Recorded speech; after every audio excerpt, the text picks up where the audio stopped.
আমি যদি একটা ছেলেকে বলি আচ্ছা একটু দাঁড়াও, মনে হয় তোমার এইরকম চান্সও আছে যে তুমি মনে হয় ছেলে না, তুমি একটু নিজেরা ফিল করো তো, মনে হয় অন্য কিছু হইতে পারো। এর চেয়ে বড় গার্বেজ কথা আর কিছু হইতে পারে? মানে এর চেয়ে বড় শিট কথাবার্তা পৃথিবীতে আর হইতে পারে? আমি একটা ছেলে হয়ে জন্মাইছি, এটা আল্লাহর দেওয়া আমার একটা সবচেয়ে বড় একটা নিয়ামত, যে আমি একটা ছেলে হয়ে জন্মাইছি।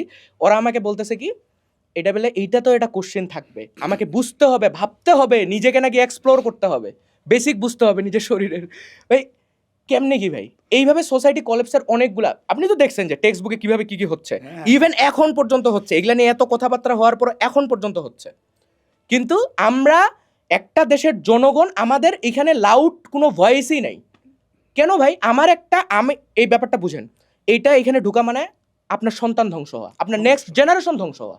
আপনি একটু আগে যে কথাটা বললেন যে হচ্ছে আমি আমার সন্তানকে কখনো এই সিস্টেমে যাইতে দিব না, আমিও। কারণ যেই সিস্টেম দিয়ে জানবে, যার মাথায় একটু বুদ্ধি আছে, যার বিবেক আছে, সে কখনো এই সিস্টেমে তার জেনারেশনকে যাইতে দিবে না।